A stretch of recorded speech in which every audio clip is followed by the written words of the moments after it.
Ini sebenarnya patut saling dikonfirmasi. Mbak Monik masuk Teheran 2011, Pak Dian Wirenjurit 2012 sampai 2016. Apakah betul ada sebuah aturan yang dibuat oleh Khamenei sehingga membatasi masyarakatnya, mengecap bahwa betul-betul Zionis biadab gitu ya Mbak ya. Pak Dian, boleh dijawab dulu Pak Dian. Nanti boleh ditanggapi sama Mbak Monik. Pak Dian Wirenjurit. Terima kasih. Bu Monik, kalau kita bicara data mungkin kita bisa berbeda ya. Nanti kita kalau diperlukan kita bisa ungkapkan siapa dulu gitu ya. Tapi dalam kaitan tadi yang simpel-simpel saja. Rupanya kita itu hidup dengan pedoman katanya gitu ya. Katanya si A begini, katanya si E begini, katanya.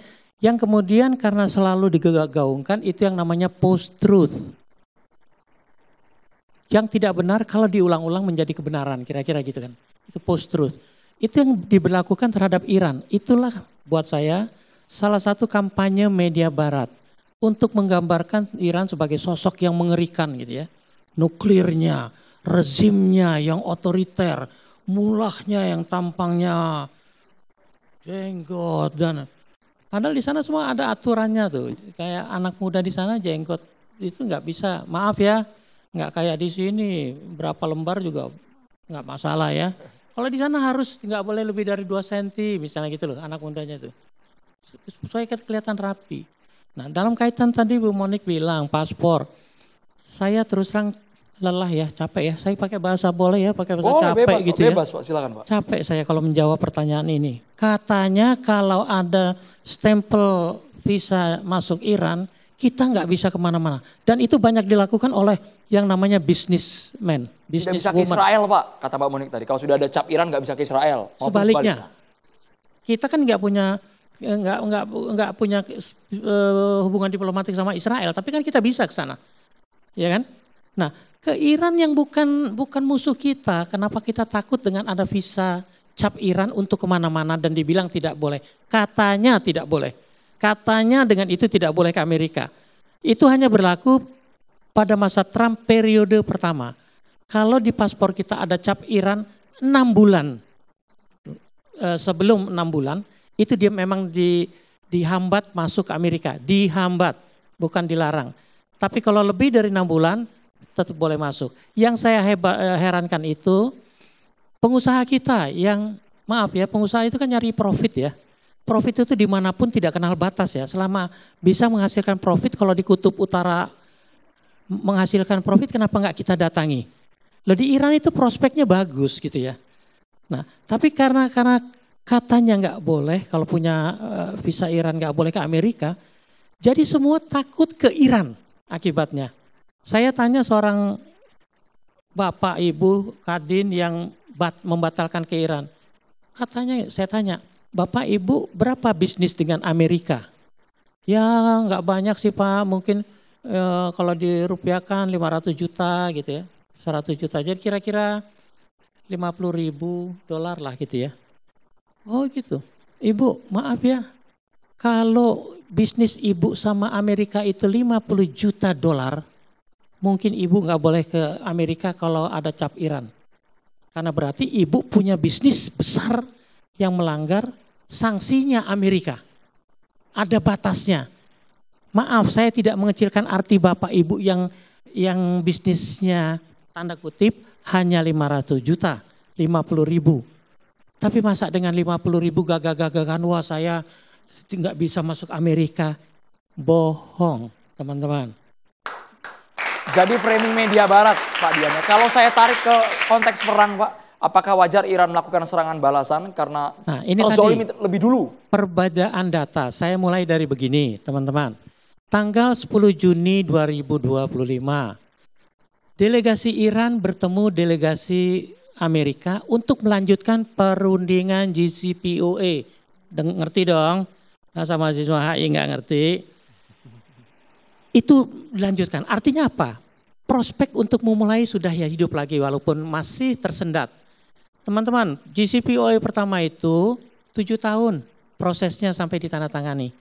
Nah sekarang dibatalkan oleh Trump, ingin dihidupkan lagi dengan mulai lagi. Kalau tersendat wajar. Kalau setelah perundingan katakan tidak tercapai titik temu kemudian disepakati istirahat berapa hari untuk memberikan ketenangan, untuk memberikan waktu untuk mempelajari lagi usulan-usulan yang masuk. Ketenangan. 3 hari kemudian Israel menyerang tanpa alasan. Kedua, 20 Juni 2025, Trump menyatakan setelah seminggu perang Iran-Israel, Amerika memandang kita memerlukan waktu sekitar 2 minggu untuk mempelajari situasi sebelum mengambil sikap. 23 Juni langsung menyerang Iran. Teman-teman, kita lihatnya begini, Iran sama Israel sama-sama negara yang potensi militernya luar biasa. Setara, bahasa mahasiswa apple to apple, ya enggak? Nah kalau diserang sama Amerika, kira-kira apple to apple enggak? Negara manapun di dunia ini rasanya tidak mampu kecuali Cina sama Rusia yang bisa mengimbangi. Nah dalam konteks ini saja kita bisa melihat, loh ini Israel, ini Iran, ada negara di tengahnya berani saling serang-serangan. Amerika membalik Israel dengan alasan ini mengancam karena program nuklirnya. Dia dari tahun 74 sudah punya program nuklir dan sudah punya senjata nuklir. Dan tidak ada, dia tidak anggota NPT tadi disebut, bukan anti nuklir ya, Non-Proliferation Treaty. Itu artinya tahu nggak teman-teman? Di dunia ini hanya ada 5 negara yang diperkenankan punya senjata nuklir. P5, tahu P5? Amerika, Inggris, anggota tetap PBB. Yang lainnya tidak boleh punya senjata nuklir kecuali program nuklir untuk tujuan damai. Itulah yang dilakukan Iran. Tapi diduga, katanya, nah kita kan hidup dari katanya. Katanya, dari sejak tahun 2002 ketika kelompok oposisi Iran di Amerika mengumumkan konferensi pers, ternyata Iran punya membuat senjata nuklir. Ini buktinya, foto-foto lengkap seperti yang tadi disinggung, yang di Irak itu yang diduga ada weapons of mass destruction itu, nuklir, biologi, kimia, tidak terbukti kan?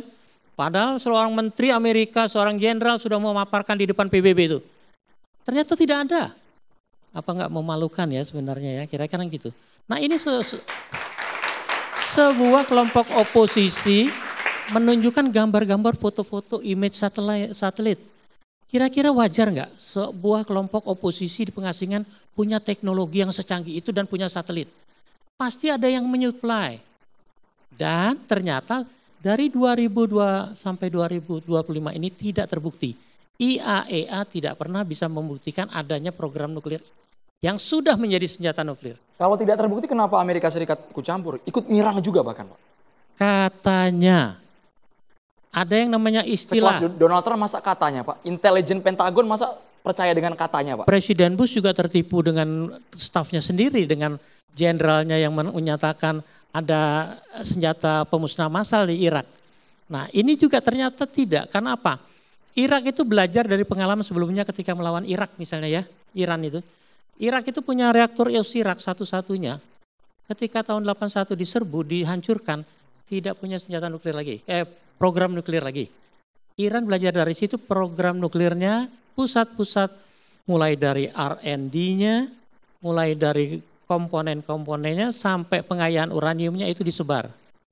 Kalau Amerika dan Israel dan negara barat mencurigai ada 7 tempat yang disasar, bukan hanya 3 yang itu ya, ada lagi Arak dan sebagainya itu.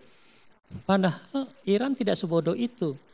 Diperkirakan lebih dari 30 pusat-pusat itu. Jadi Iran pun tidak akan gegabah satu situs dihancurkan apa lumpuh. Saya pikir mungkin sementara harus adaptasi dengan ketidakbekerjaannya yang sudah dihancurkan nih. Tapi yang lain tetap bekerja saya pikir. Nah sekarang Iran juga sudah mengambil ancang-ancang. Iran itu negara pihak NPT, Non-Proliferation Treaty. Diserang oleh sebuah negara yang non-NPT yang justru punya nuklir. Itu saja kalau dari segi hukum internasional bisa diperdebatkan tuh betapa ngacoknya tuh ya Israel itu. Berani-beranian menyerang negara yang tidak punya senjata nuklir. Kalau kita mau telaah lagi dari tadi pernyataan-pernyataan apple to apple tadi. Rusia jelas-jelas bersebelahan dengan Ukraina. Rusia menginvasi Ukraina. Kok bukan bukan Rusianya ditembakin sama Amerika? Ya enggak? Padahal ini jelas temannya Amerika nih. Cina di Pasifik bermain api di depan rumahnya Taiwan di lautannya tuh Pasifik. Latihan perang besar-besaran. Rakyat Taiwan khawatir. Kok Cina nggak ditembak sama Amerika? Artinya apa sih? Amerika itu beraninya sama anak kecil. Enggak berani setara. Tembak dong Cina, tembak dong Rusia supaya setara, ya kan? Ini sepertinya intelijen Pak Sulaiman Bipunto harus komentar. Yang pertama, tadi statement yang saya tafsirkan dari Pak Dian, Israelnya ngaco. Yang kedua, Amerika beraninya sama anak kecil, sama yang lemah dari negaranya. Pak Sulaiman Bipunto, intelijen Trump juga terima kasih. Ini. Ya, Amerika belajar dari Mesir. Apa kata si Cleopatra, if you are strong ya bite them. If you are weak, join them. Itu ilmu tua sekali. Jadi kalau dia dengan anak kecil dianggap kecil ya dia serang. Kalau yang sama-sama ntar dulu. Hitung-hitungan dulu, ya itu ilmu tua itu. Bukan ilmu baru itu. Cleopatra itu. Jadi kalau ada sekarang ya wajar. Ya memang begitu. So if you are strong ya bite them. If you are weak, join them. Indonesia bilang, bagaimana bunyi gendang, begitulah kita menari. Di mana langit dipijak, bumi dipijak, di situ langit dijunjung. Masuk kandang kambing kita mengembing, masuk kandang kerbau kita mengaum. Ya itu. Jadi apa yang terjadi sekarang dari sudut intelijen, ya memang harus begitu jadinya. Akan bego sekali, Asintelnya akan bilang hajar itu Cina sana. Enggak mungkin, enggak akan ada. Tapi dia akan ambil yang kecil-kecil itu tadi. Dia cari yang mana satu persatu. Tapi kan ini program nuklir di Iran belum terbukti, udah dihajar aja Pak. Ya dia pikir daripada nanti sudah dapat ya apa aja. Mana yang ditemukan itu saja duluan. Itu memang biasa begitu. Karena untuk bagi orang Intel sendiri kan dia bermain-main kan bukan kepastian. Indication and warning. Dasarnya kan itu, indication, warning. Pengambil keputusan ya tergantung. Kan yang ngambil keputusan bukan orang Intel. Intel itu hanya menyampaikan ini indikasinya, warningnya begini. Silakan ambil keputusan. Nah yang ngambil keputusan, para pengambil keputusan ini. Walaupun data yang disodorkan udah berbau post-truth tadi. Sebuah kebohongan. Ya hampir sama dengan tadi. Karena indication and warning, itu intelijen. Makanya intelijen itu harus rahasia karena belum tentu benar. Tapi dianggap selalu intelijen kan hebat. Padahal indication and warning karena itu tadi. Dia intelijen itu bekerja nol, tidak ada fakta. Dengan fakta nol maka dia akan merangkai supaya menjadi logik. Makanya intelligence. Nah logik ini syukur kalau benar. Kalau enggak ya salah pengambil keputusan. Intelijen tidak pernah disalahkan. Karena dia bisa merangkai logika. Yang ngambil keputusan itu, kan intelijen tidak mengambil keputusan. Yang diambil keputusan kalau dia menculik. Nah itu baru, dia tahu persis itu. Jadi kalau tapi selain dari itu tidak. Lucunya sebentar ya, lucunya ya, di Amerika itu direktur intelijen itu mengatakan bahwa tidak ada. Nah, tidak ada nuklir? Tidak ada nuklir. Di Iran? Tulsi Gabbard. Tapi kemudian ditanya sama Presiden Trump kan, she's wrong. Dicopot. Gimana tuh kalau misalnya intelijen kayak begitu kan, dikatakan tidak ada, ya kan? Tapi kemudian karena Presiden bilang, she's wrong. Jadi ada.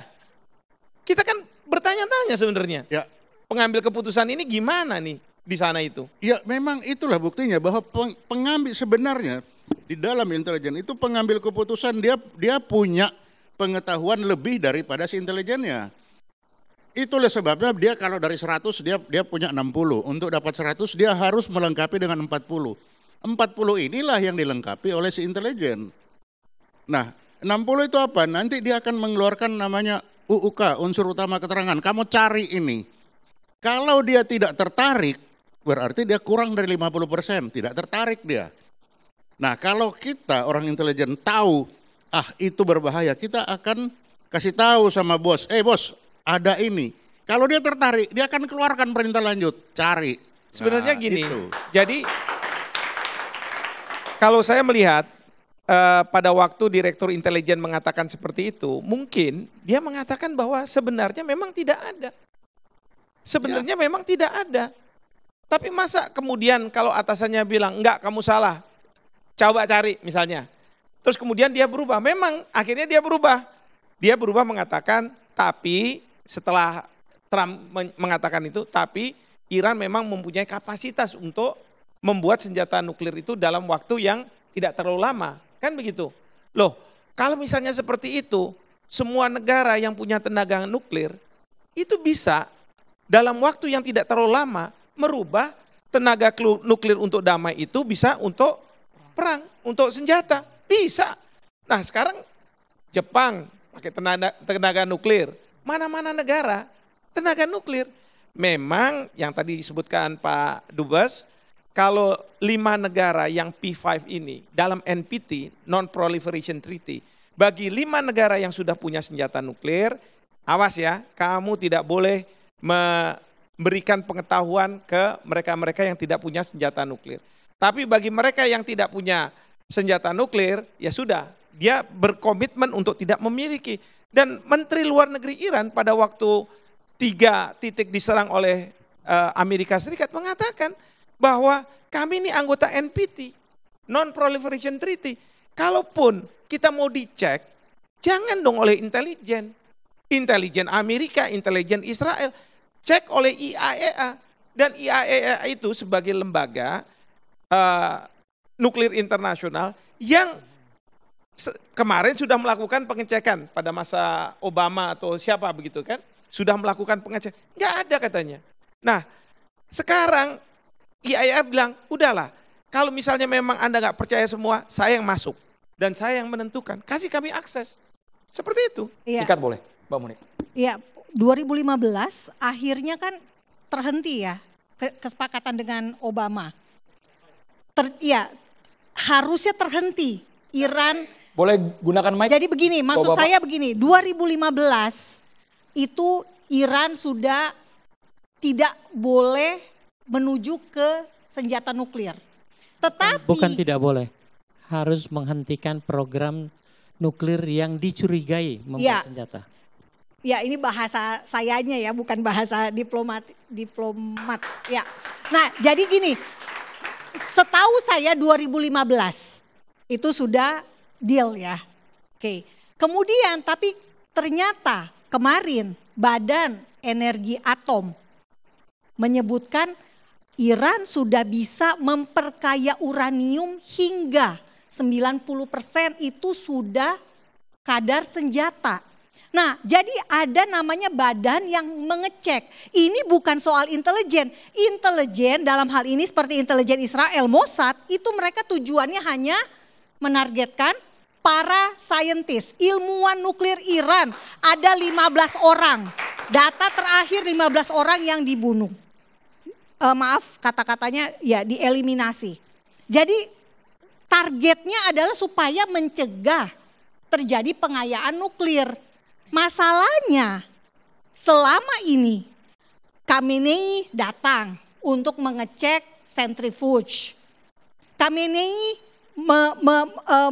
mempromosikan juga nuklir Iran di mana-mana. Seperti Bapak tadi katakan ada 30 lokasi. Sekalipun belum terbukti. Sekalipun belum terbukti bisa diperkaya untuk senjata. Tetapi bukan. Maaf. Badan Energi Atom sudah menemukan terakhir setelah diserang mereka menyebutkan tidak, 90%. Tidak Ibu. Sudah bisa. Ini lagi perbedaan data ya teman-teman. Perbedaan data. Data yang dimana yang Ibu baca, yang saya tahu, yang saya pernah beberapa kali di waktu di sana dikasih kesempatan mengunjungi begini. Yang namanya uranium diperkaya, itu reaktor untuk pembangkit tenaga listrik diperkayanya itu cuma sampai 3,67, itu sudah bisa buat listrik. Untuk kadar lebih dari itu, untuk pertanian, untuk kedokteran sudah dimanfaatkan, termasuk oleh kita yang mencoba dengan riset-risetnya. Pengayaan secara teknis di atas sampai 20% itu masih ditolerir karena masih bisa dibuat alasan untuk tujuan damai. Secara teknis di atas 20%, 30% dan sebagainya bisa dipercepat karena sentrifugalnya tinggal kalau bahasa kitanya diputer cepat, lebih cepat, digasnya di polin lebih cepat. Nah itu bisa naik sampai batas pembuatan senjata 90. IAEA tidak pernah menemukan bukti bahwa Iran punya kekayaan sampai 90. Satu. Kedua yang disebutkan Mas Andrew, betul ya? Betul. Bahwa yang namanya IAEA tadi ada salah, maaf nih Pak Profesor. Yang namanya intelijen itu bukan begitu ceritanya. Kalau ada satu negara dicurigai punya program senjata nuklir, negara tetangganya boleh melaporkan ke IAEA. Indonesia misalnya dicurigai oleh Australia. Indonesia kayaknya bikin senjata nuklir. Oke, kita kirim inspektur. Inspektur itulah yang akan mengecek semua unsur itu apakah ada unsur pembuatan senjata pengayaan lebih dari sampai 90%. Kalau tidak ada, tidak punya alasan untuk melaporkan Indonesia punya program. Yang terjadi, inspekturnya IAEA adalah sebagian besar dari Barat. Dan mereka lah yang sebenarnya intelijennya, Pak Profesor. Ini poin yang menarik Pak Dian, tapi sepertinya ada telebicara bergabung bersama kita Ibu Koni Rahakundini Bakri, Pak Smit Al-Hadar ingin komentar sepertinya. Bu Koni, pengamat militer, Bu Koni, sudah tersambung bersama kami Ibu Koni. Selamat malam. Bu Koni, kami ingin mendengar langsung dari Anda sebagai orang yang dianggap sangat dekat dan tahu sekali bagaimana militer di Rusia. Bahkan Ibu Koni ada juga yang mengatakan ini juru bicara Rusia gitu kan. Ibu Koni Bakri, eskalasi yang terjadi antara Iran dan Israel sampai akhirnya AS ikut campur. Mbak Koni, tanggapannya dulu boleh Ibu Koni? Sebelum saya masuk ke sana, tadi saya sempat mendengarkan pembicaraannya Mbak Monik, kemudian Pak Hikmahanto, rektor saya dulu, terus kemudian Pak Dubes ya. Menurut saya begini, untuk memahami perang antara Iran, Israel, kemudian perang Amerika Serikat, sepertinya kita mesti lihat dulu apa yang tercantum dalam buku Two Nations Under God. Jadi kalau kita panjang bahas kenapa Amerika punya standar ganda terhadap Iran misalnya, dan tidak terhadap Israel, itu karena misalnya dia alasannya menentang program nuklir Iran, karena meskipun Iran masih di bawah program anggota NPT dan masih dalam pengawasan International Atomic Energy Agency. Nah, dari sisi dia mendukung Israel, karena dia memang sudah bersikap seperti itu. Sekali lagi ya, kalau kita baca bukunya Two Nations Under God, memang dia sudah akan bersikap seperti itu meskipun Israel tidak pernah menandatangani NPT. Tapi saya kira kita nggak bahas sampai urusan nuklirnya. Yang saya mau bahas adalah sekarang bagaimana peran Rusia kalau Rusia itu masuk ke dalam konteks ini dan apa pilihan Iran. Iran ini kan sekarang pilihan cuma satu ya, cuma 4. Dia membalas cepat dan keras, misalnya mengirim serangan rudal balistik. Pada pangkalan Amerika Serikat itu ada 20 target yang bisa dia targetkan. Atau dia bisa diam aja nggak usah balas lah. Resikonya apa? Dia ditertawakan oleh rakyatnya, ditertawakan oleh dunia. Atau dia membalas dia akan membalas pada waktu yang dia pilih dan dia anggap tepat. Misalnya dia menunggu ketegangan itu mereda. Tapi menurut saya dengan masuknya Rusia di sini ini menjadi menarik. Karena pernyataan Presiden Putin jelas itu akan membantu Iran sebagai kawan dan sebagai sahabat. Rusia itu terkenal orang yang sangat setia kepada negara-negara atau kepada siapapun yang dianggap kawan dan sahabat. Nah, permasalahannya yang kita mesti ukur jika perang ini berlanjut, apa yang akan dilakukan oleh Rusia yang dapat mendukung Iran, gitu loh. Pertama menurut saya adalah yang disabas oleh Pak Poto tadi, dukungan intelijen. Saya rasa dukungan intelijen itu akan bukan cuma intelijen biasa, tapi dengan teknologi militer tinggi. Kita tahu Rusia itu dapat sangat membantu Iran dalam GLONASS, sistem navigasi, intelijen satelit, kemudian teknologi pertahanan udara dia misalnya S-300, S-400, ya kan, untuk menahan memperkuat pertahanan Iran dari serangan Israel. Lalu bagaimana kemungkinan dia akan mengirim senjata dan amunisi, apakah lewat jalur normal diplomatik ataupun Rusia atau rahasia. Dan ini artinya Rusia itu mampu mengirim senjata presisi tinggi. Tadi sempat dibahas tentang perang Ukraina ya. Nah kalau kita refer ke sana, senjata-senjata Rusia itu sangat berpresisi tinggi, baik drone, baik rudal balistik, hingga sistem peperangan elektronik untuk mendukung kekuatan tempur Iran jika perang ini terus berlanjut. Yang ketiga, Rusia pasti akan stand for Iran dalam dukungannya di forum internasional. Karena Rusia, dia dapat memveto resolusi-resolusi yang mengurugikan Iran di Dewan Keamanan PBB. Ini yang kita mesti underline. Dan ini akan memperkuat narasi anti Barat serta anti Israel di forum internasional. Sekali lagi saya nggak memperdebatkan apa yang disampaikan oleh Bu Monik ya. Saya cuma bilang bahwa ini kemungkinan terjadi jika Rusia masuk jauh ke dalam konteks ini. Yang keempat, saya rasa operasi perang cyber dan perang informasi ini akan sangat kuat karena Rusia terkenal sangat kapabilitasnya dalam aspek ini. Dia bisa membantu Iran menyerang sistem komunikasi dan komando Israel, juga meluncurkan kampanye disinformasi untuk mengganggu opini publik yang selama ini menjadi kekuatan Israel. Yang kelima mungkin aliansi strategis dan latihan militer bersama itu sudah dipastikan. Bagaimana di Laut Kaspia misalnya ya kan latihan gabungannya dulu, kemudian bagaimana kekuatan simbolis dan kesiapan operasional yang bisa dibantu dalam aspek di kawasan Teluk atau Laut Kaspia yang menjadi area. Yes. Berarti jelas Bu posisinya ketika Menlu Iran Abbas Araghchi bertemu dengan Putin bukan hanya sebatas kemitraan strategis tapi konteksnya bantuan perang, betul ya Mbak ya?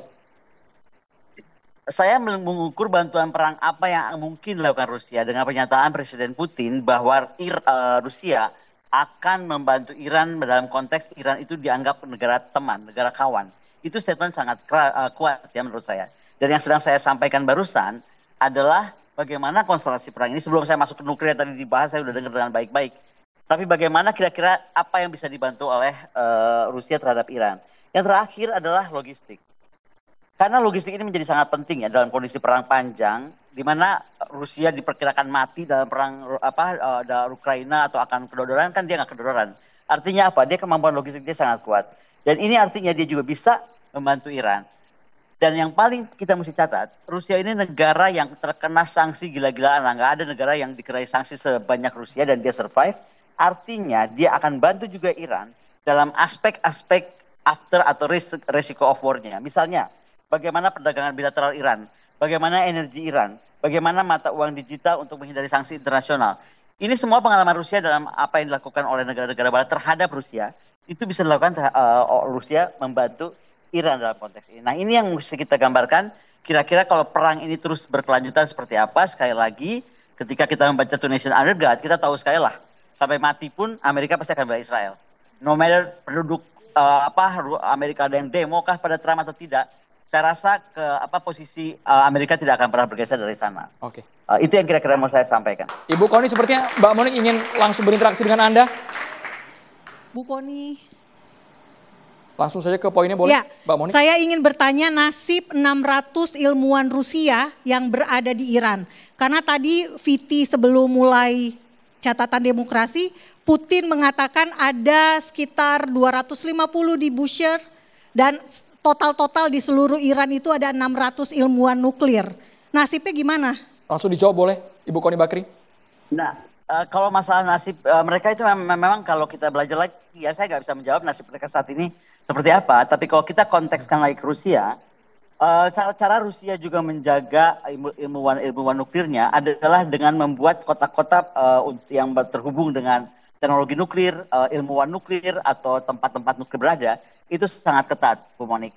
Saya rasa mungkin Iran bisa belajar dari situ. Misalnya saja kita dari Moskow menuju kota tersebut nggak bisa masuk, kita bisa ke stasiunnya, tapi begitu turun dari stasiun tanpa pas khusus kita tidak bisa masuk ke area itu.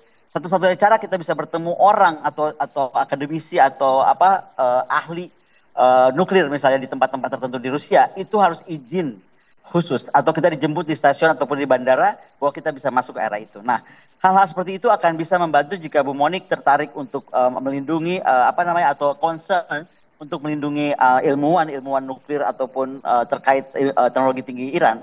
Saya kira apa yang dilakukan di Rusia itu harus ditiru oleh Iran. Kalau ini memang kita mau bahas ke sana arahnya. Tapi saya juga tertarik tadi pada pernyataan Pak Hikmahanto Juwono gitu bahwa Indonesia ini mesti turun dalam peran bagaimana mendamaikan. Pertanyaannya nih, kita nih bisa apa ya dalam konteks kita mendamaikan? Karena kalau kita bicara nuklir, multipurpose reaktor kita di Bandung atau di reaktor Kartini kita di Jogja, saya harus beri kabar nggak enak loh pada ambasador tadi menyatakan bahwa kita sudah advance memperkaya 20% bla bla bla. Itu beberapa tahun lalu izin. Setahu saya sudah berapa tahun ini kita sudah tidak mendapatkan uranium. Jadi kita ini sudah diperlemah dan kita sudah tidak bisa memperoleh. Karena apa? Kontrol IAEA itu terhadap negara-negara pemilik multipurpose reaktor seperti Indonesia itu sangat ketat. Jadi jangan kita berhayal bahwa kita bisa membantu banyak jika kita untuk kepentingan nasional kita saja kita sudah kesulitan untuk menyelamatkan uranium yang kita perlukan untuk masuk. Itu nomor satu. Nomor dua, kalau kita lihat bantuan Rusia terhadap Indonesia setelah kunjungan Presiden Prabowo, 73 triliun kalau nggak salah untuk kerjasama nuklir. Ini mesti kita sikapi hati-hati, jangan sampai kita bernasib seperti Iran. Karena seperti saya bilang tadi, ketika Amerika ingin menyatakan apapun, dia bisa menyatakan apapun lah. Terserah dia gitu. Dia bisa bantah mau dia bikin dia orang tanda tangan NPT atau tidak, apa yang dia mau bikin. Yang saya khawatirkan dengan bantuan 73 triliun dari Rusia, jika kita tidak matang dalam juga konteks memperkuat kemampuan multipurpose reaktor kita menghadapi resiko yang sama. Kemudian dari pelajaran yang kalau saya selalu gini ya, setiap ada perang tuh kita mesti lihat pelajarannya apa sih buat Indonesia. Ini kebetulan ada Pak Ponto ya. Buat saya, pelajaran dari perang Iran dan Israel adalah bagaimana sistem-sistem kapal pembawa drone, sistem laser angkatan laut, bagaimana kapal selam nuklir, ya bagaimana perang 3 dimensi udara, laut, dan bawah laut termasuk cyber itu jadi semakin hebat, di mana bagaimana Iran bisa mengancam Selat Hormuz dengan biaya murah, tapi dampak globalnya akan sangat besar. Yang intinya adalah kuncinya cost disruption-nya kecil, dibandingnya economic damage yang akan dilibatkan pada dunia. Baik, Ibu. Hal-hal kayak gini menurut saya kita berkesempatan untuk belajar dari perang ini. Kita nggak usah perdebatkan orang ngapain atau Amerika kenapa atau Israel kenapa atau Iran kenapa. Oke, hal itu penting, tapi lebih kepada Indonesia terus mesti apa kalau itu terjadi. Sekali lagi ya, saya kontekskan ini karena kita akan menjadi negara punya kekuatan nuklir hebat dengan bantuan Rusia. Baik. Nah, thank you banget Ibu Moni Bakri sudah join di Catatan Demokrasi. Pak Smith Al-Hadar sama Pak Mahfud harus bersuara juga. Indonesia bisa apa ketika kita disuguhkan bahwa jalur diplomasi menemukan jalan buntu. Perang terbuka kita dipertontonkan hanya di Catatan Demokrasi pemirsa.